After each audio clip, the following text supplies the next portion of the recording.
Sa halagang 200 pesos nga mga ka-attorney ay nakapagluto ako ng masarap at masustansyang menudo. O diba? At hindi lang yan, at kahit ang mga bata mga ka-attorney ay talagang inupuan nila ito. Ang sarap lang talaga tingnan ng mga bata na gustong gusto nila ang niluluto ko mga ka-attorney.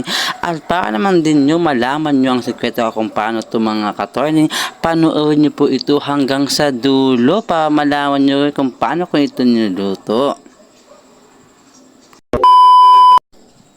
Sa halagang 100 baboy ay hiniwa ko lang ito ng pahaba mga ka-attorney para mamaya kapag naluto siya medyo marami na siyang tingnan. Ganyan talaga ang sekreto dahil sa sobrang mahal po ng bilihin ngayon, kailangan po natin magtipid. At naglagay lang din pa ako ng isang carrots lang mga ka-attorney para naman din may konting kulay at isang patatas ang ating masarap na menudo. At syempre diba dahil sa sobrang mahal din ng